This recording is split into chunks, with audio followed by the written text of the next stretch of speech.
From Hollywood, it's time now for... Johnny Dollar.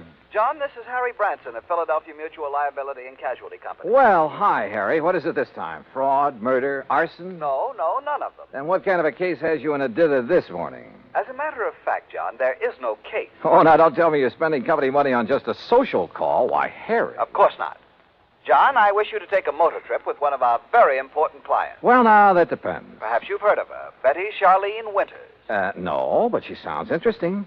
She is. She's one of the most charming people. Very wealthy, too. John, you'll love her. Oh, tell me more. I want you to accompany her to her summer place on Lake Wayward in northern New Jersey. Sounds better all the time. On expense account, of course, plus a fee of $1,000 for the week or any fraction thereof. How can I lose? Harry, I'll grab the first train.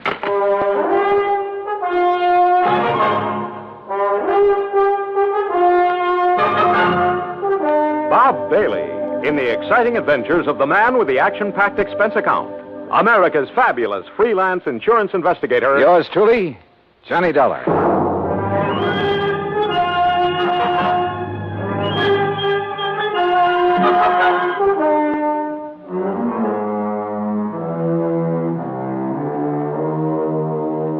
Expense account submitted by Special Investigator Johnny Dollar to the Philadelphia Mutual Liability and Casualty Company, Philadelphia, Pennsylvania.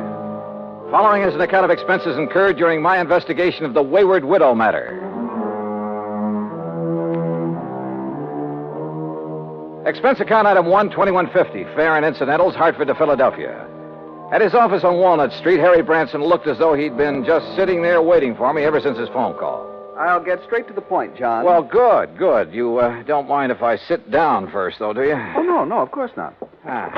As I told you on the telephone, Mrs. Winters is one of our Mrs.? You didn't tell me that. Her husband died just a short time ago. Oh. And you, the old friend of the family, have been consoling the lovely widow, eh? John. Yeah, when you pick 'em, you really pick 'em, Harry. Hey, do you remember that little brunette you went for in the last case I handled with you? John, that has nothing whatsoever to do with the matter at hand. Yeah, okay, maybe not. Oh, but you sly dog.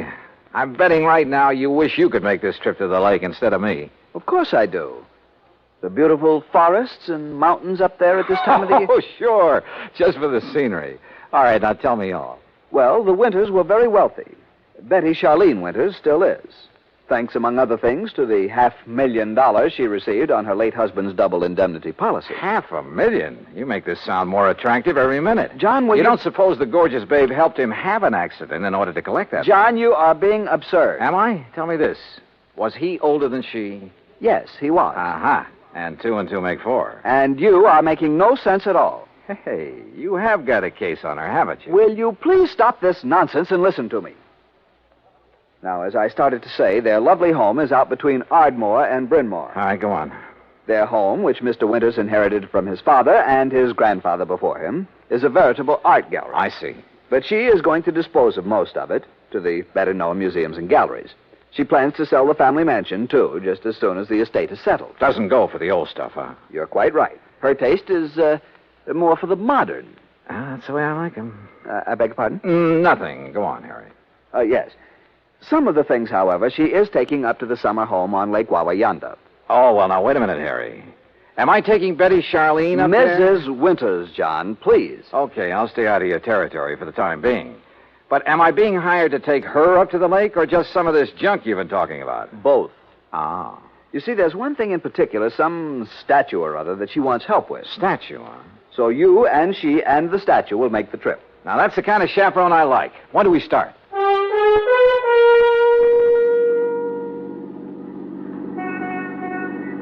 I must confess it's quite a relief to get out of that office for a while. Oh, don't try to kid me, Harry. The only reason you wouldn't let me find my own way out to this winter babe's home. Babe! Honestly, John, you sometimes carry this levity much too far. By the way, how long ago did her husband die? About, 4 months ago. Oh, brother, you don't even wait for the ashes to get cold, do you? John, I tell you that... What did he die of? Well, it was an accident. Yeah? In the car during a little trip that they were making south of here. He'd taken over the wheel from the chauffeur. They struck the abutment of a bridge over a tidal creek leading out to Delaware Bay. Oh? He was thrown out, and his body was carried into the bay. It was never recovered. And so our tasty little dish was left with $250,000 life insurance, a huge estate... John, I simply will not listen to any more of this sort of nonsense. Besides, this is the driveway up to the house. Ah, lovely place, isn't it? It was lovely. There must have been over an acre of perfectly tended lawns and gardens. And in the middle, atop a slight rise, was the main house, built of solid white stone of some sort. Old, too, but in beautiful condition. This was wealth, all right, and plenty of it. Harry's year-old car looked almost tawdry in this setting. We stopped, went up the broad front steps and across a wide porch and rang the doorbell. Yes? Oh, Mr. Branson. That's right. Mrs. Winters is waiting for you in the sunroom. Thank you. Come, John. The butler led us through a large reception room, a huge living room, both of them hung with beautiful prints and paintings, through the walnut-paneled library with its high ceiling and hundreds of leather-bound books. Finally, after passing through a long corridor lined with statues and magnificent vases, we entered the spacious sunroom. There, standing in front of a chair at the window, was a chauffeur. And in the chair sat Betty Charlene Winters. Mrs. Winters, may I present Special Investigator John Dollar.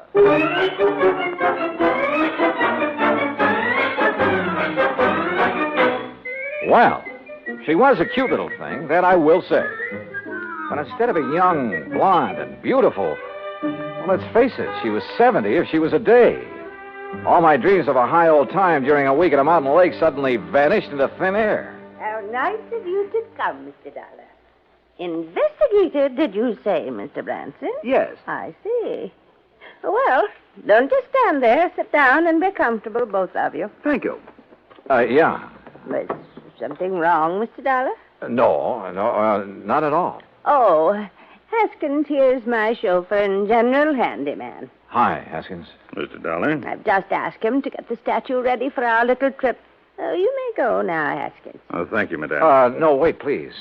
I wonder if I might see this thing we're taking up to the lake, Mrs. Winters. Well, of course, it's right there in the corner behind you, Mr. Dollar. The cherub. Cherub, huh? Oh, This? Isn't it beautiful? Well, it was a cherub, all right, about 4 feet high, with a couple of doves fluttering around its feet. At least that's what I gathered from the garish paint on it. Believe me, it looked like something a third grader had slapped together as a joke on his modeling class. Now, I'm no artist, but so help me, I could have done better myself with a handful of mud and with my eyes closed. An old family piece, Mr. Dollar. Antique. I started to say what I was thinking, but then Haskins lifted the atrocity off its pedestal and left with it. Haskins has made a special box for it. He'll place it in the car so we can leave with it tomorrow. You are ready to leave on such short notice, aren't you, Mr. Dollar? Well, now look, Mrs. Winters, Yes, his luggage is right outside in my car, Mrs. Winters. Then, Eric, you may fetch it and put it in one of the guest rooms. Very good, madam. By the way, I hope you know how to drive a Pierce Arrow, Mr. Dollar. Pierce? Or did you think perhaps Haskins would drive us up to the lake? Well, I don't know. No. Haskins is leaving today on his vacation. And I wonder if he will come back. Why do you say that, Mrs. Winters? Oh, I've been having some trouble with him. Oh? I thought you were always eminently satisfied with Haskins. Until recently. Until the death of my husband. He's been... Well, if he doesn't come back, I shall have to replace him. But now, Mr. Branson... Yes? You're a bit of a rascal.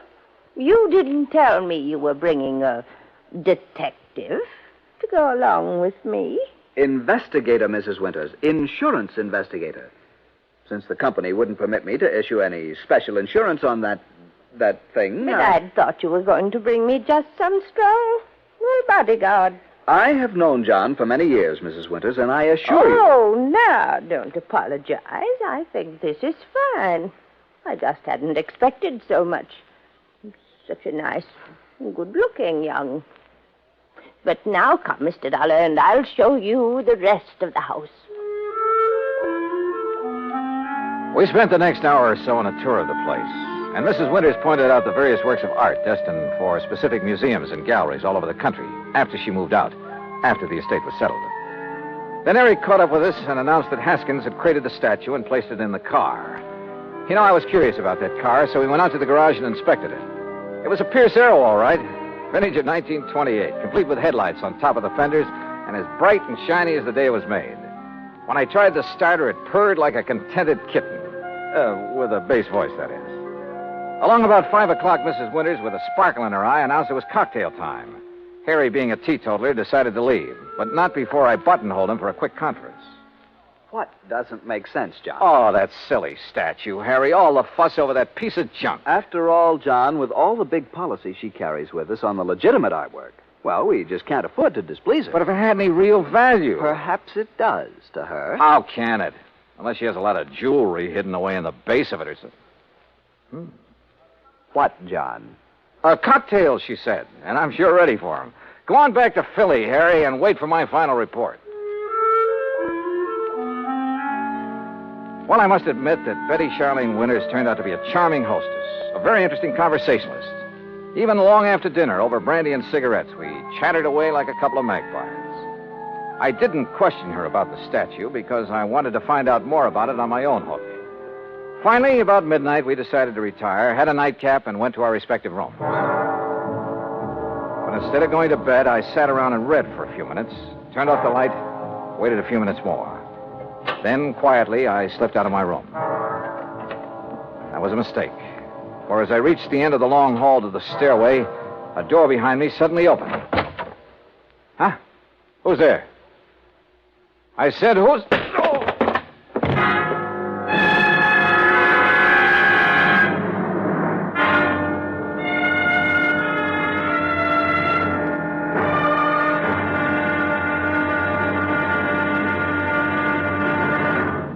Act Two of yours truly, Johnny Dollar, in a moment.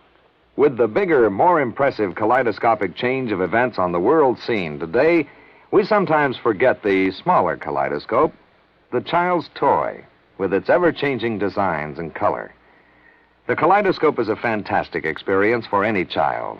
That is, any child who can see. But what of those children who cannot experience the ecstatic pleasures of form and color in the ever-changing world about them?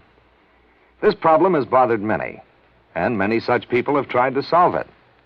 One-time soldier in the United States Army, Robert Neiman, is one of them. Captain Kenneth Moyer, also of the Army, is another. Both men, while stationed in Japan recently, set about the task of raising funds for the purpose of providing eye examinations and operations for sightless Japanese children. In return for this gesture, Japanese eye surgeons did not charge for their services. For those children who could not be cured, Braille typewriters were purchased and donated for training purposes in the hope of giving a few more people useful lives. Both Neiman and Moyer worked independently of each other. Neither knew of the other's interest in such a gratifying project. Both have continued the work with enthusiasm. The results of their efforts, when a blind child sees again, or perhaps for the first time, that is their reward. For a child, as for an adult, new sight leads to understanding. And understanding is a building block of freedom, the right of all men, everywhere. And now, Act Two of yours truly, Johnny Dollar, and the Wayward Widow Matter.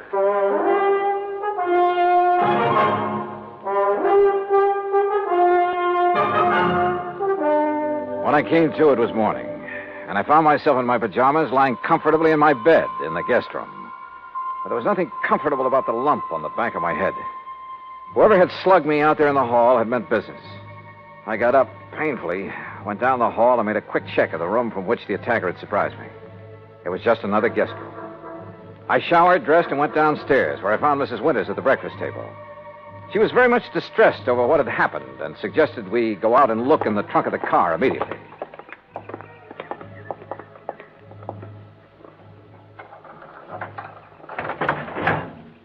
There now. Do you see, Mr. Dollar, the box with the statue in it hasn't been touched. I don't understand it. Where is your chauffeur, Mrs. Winters? Why, Haskins left on his vacation last evening. I thought I told you. But surely you don't think Haskins... Well, you said you were having trouble with him. Maybe we'd better open that box to make sure that... But it hasn't been touched. And I'm the only one who has a key to that little lock on it. Yeah, I see. But now it's pretty logical to assume that whoever slugged me last night was interested in... Hey, Mrs. Winters, how long has Eric, your butler, been with you? Why, Eric, the dear boy, has been with me for nearly 30 years. But good heavens, you surely don't suspect him of anything like this. He's a very fine person, Mr. Dollar, and a perfect gentleman. Oh, certainly more of a gentleman than my late husband ever was, in spite of his money. Oh? I must confess that although his death was a terrible shock, life has been a great deal easier for me since he passed away. Just how do you mean that, Mrs. Winters? No, well, why talk about it? Something that... Oh, why not talk about it? I married Charles for his money, Mr. Dollar. I'd never got any further than the front line of the chorus until he came along. Would you believe that I was a chorus girl? Well, as a matter... And the wealth and the luxury that he could give me was very attractive, was very satisfying for a long, long time. But for the past 10 or 15 years, maybe more, he insisted that we just stay penned up in this musty old museum he called a home. Now, what happened? While all our friends were traveling around the world, seeing new places and new people, we just sat here looking at four walls and at each other. Except for a couple of blessed months up at the lake. You'll love the place up there, Mr. Dollar. It's new and fresh and modern. I had it built over his protests. Young people came to see us, and it was such a relief from a... Well, I'm sorry. This must be so boring for you to hear. Not at all. Now, look. Why don't we call the police in about this thing that has happened to you? Come, we'll go right back into the house and Wait a we'll minute, call... wait a minute. No, let's not. A bunch of policemen prowling around would scare him off, whoever he is. But suppose you're attacked again. Well, at least I'm ready for it now. I just don't like your taking this chance. Of course, we could leave. Go up to the lake. Run away from him? Well, yes. Oh. Of course, it might prove whether he's interested in the statue. If he follows us, I mean. Oh, dear. Why don't you let me call the police? Only if you think they ought to be around here to protect the house while we're gone. No, that isn't necessary. We have a very efficient burglar alarm system. Well, it doesn't look as though it was working very well last night, does it? Unless it was someone in the house who attacked me. Who else is there besides you and Eric? No one, except the cook. Male or female? Oh, no, Mr. Dollar, not Martha. Why, the poor dear is nearly as old as I am, and a real companion for me.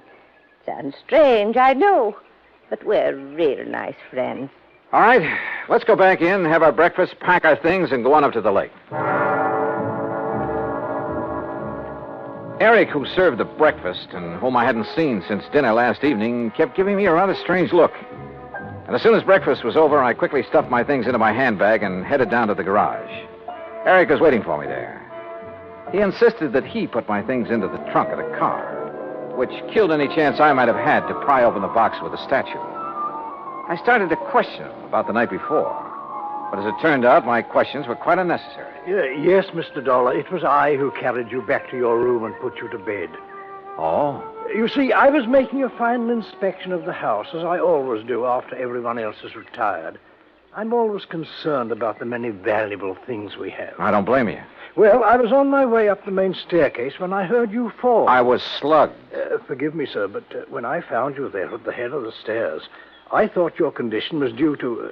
you must pardon me, sir, but was due perhaps to having imbibed too much brandy after dinner? Not a bit of it. Somebody barged out of that guest room and struck me from behind. But I saw no sign of anyone else about. You're sure? Most certain, sir. Was this fancy burglar alarm system you have turned on? Yes, sir. Well, then whoever did it either stayed in the house until this morning or knew the place well enough to get out without setting off the alarm. But I don't see how that would be... Have you called the police, sir? No, and we're not going to. Mrs. Winters and I are leaving for the lake just as quickly as possible. But don't you think this is sufficiently serious to warrant... Don't forget one thing, Eric. It was pretty dark in that hall. The attack might have been intended for you. Good heavens. But why, sir? I don't know. Oh, dear. Oh, there you are.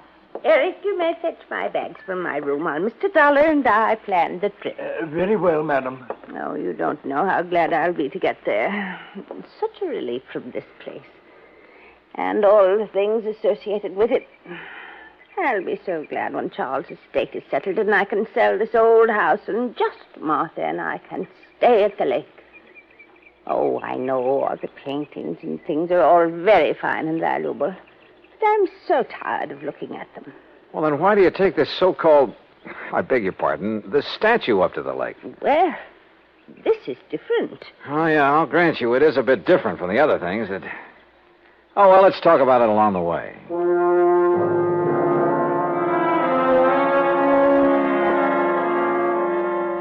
But we didn't. Simply because I didn't bring up the subject again. Why not? Because a couple of pretty wild ideas had begun to peck away at the back of my brain. Ideas just crazy enough to have some basis in fact. The 1928 Pierce Arrow ran like a dream in spite of its advanced age. And Mrs. Winters, in spite of her advanced age, kept the conversation going at a merry clip. There was a sparkling, almost buoyancy about her. And the hunch that had hit me began to grow. We crossed the Delaware River at New Hope on Route 202, and in Lambertville, we stopped at the sign of the Flying Red Horse to gas up the car. That's item 2470. While the attendant was busy with that and checking the tires and battery and so forth, I made some excuse or other and stepped around to the telephone booth at the back. Harry Branson here. Harry, I want you to drive out to the Winters home at Bryn Mawr again. Oh, what for? Just do it, right away. Then call me up at the lake.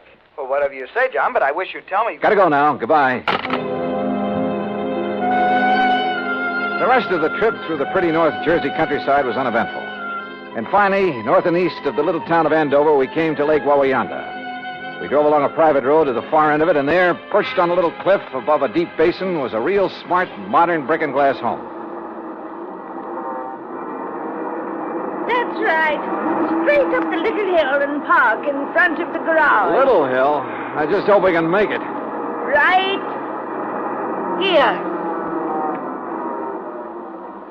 I hope the brakes will hold, or this thing could roll right on back into the lake.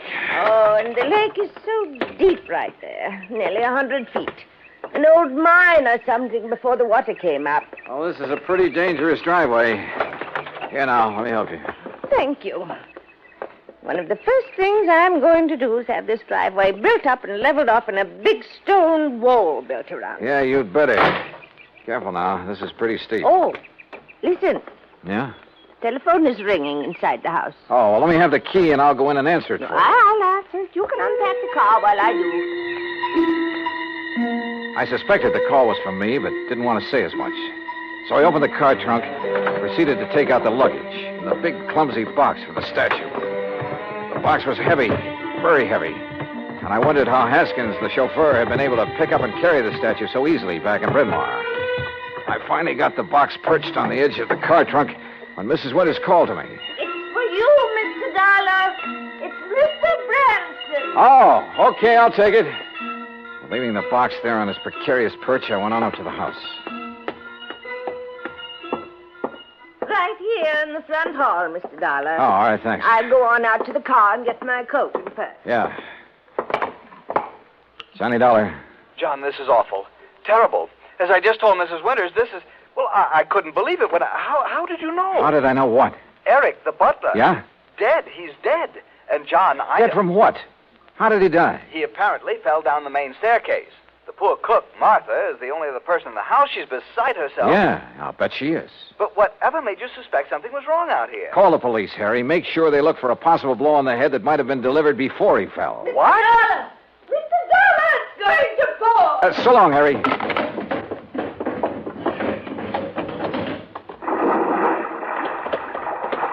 Oh, dear. Oh, Mr. Dollar, oh, dear. Fell off the back of the car, huh? Yes, the big box. I must have bumped it when I reached into the trunk for my weekend case. Bounced right down into the lake, huh? Yes, my beautiful little statue is at the bottom of the lake. Oh, well, don't worry, Mrs. Winters. We'll get it back. I'll have a diver come up here. No. It's all right. We'll leave it there. Huh? No, you were right. It'd only be another memory of the musty old house in Bryn Mawr. It has no place here where everything is so fresh and new and clean. We'll get it back. But it really had no actual value. You were right, Mr. Dollar. It's better to just... Yes, we'll leave it there. Sorry, Mrs. Winters, but that's where you're wrong. Why, Mr. Dollar... We'll get it back, all right. And whatever's in it. Oh, dear. I suppose I might have known. Expense account item 3, $290 even for the diver who came over from New York and retrieved the box from the deep hole in the lake. 2 boxes, as a matter of fact. One with Haskins' body in it, and the other with the body of Charles Winters, the body that was supposed to have been washed out to sea after a car accident. The story? Well, of course. After Haskins got rid of Charles for me, I had to do something about him. Or rather, we did. Martha, you know. Such a wonderful friend. Was Haskins the one who slugged me? Yes, so foolish of him, wasn't it? But he'd heard Mr. Branson say you were an investigator, and it frightened him. Worried me a little, too. Well, he might have killed you, too, if Eric hadn't stopped him. And, of course, Eric knew that Haskins had unwittingly made this second box for his own body. So now Eric's gone. Martha, huh? Yes, she did it. But she had to put him away. Oh, yeah. You see, he was the one who took care of Haskins for us. And we couldn't have him around knowing everything. Oh, dear. Martha and I had planned so many wonderful things together. But now... Oh, dear.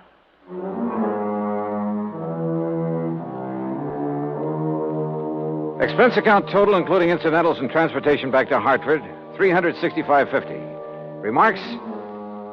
Well, I'd rather not say how I feel about a case like this, Harry.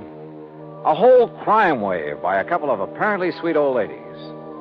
The legal procedures, and there'll be plenty of them, are up to you and the company, as well as recovery of the insurance paid on poor old Charles Winters. Hey, next time, give me a case that doesn't turn my stomach, will you? Yours truly, Johnny Dollar.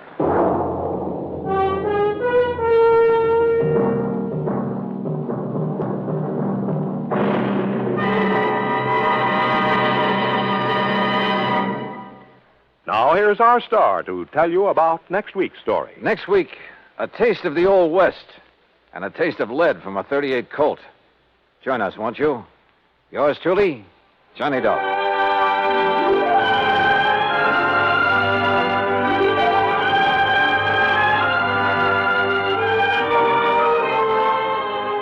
Yours truly, Johnny Dollar, starring Bob Bailey, originates in Hollywood. It is produced and directed by Jack Johnstone, who also wrote tonight's story. Heard in our cast were Virginia Gregg, Harry Bartell, Eric Snowden, and Frank Gerstner. Be sure to join us next week, same time and station, for another exciting story of Yours truly, Johnny Dollar.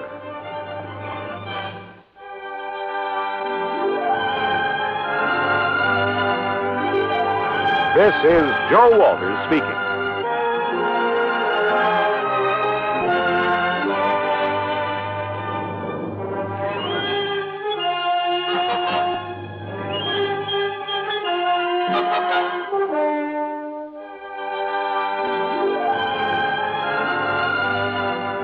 This is the United States Armed Forces Radio and Television Service.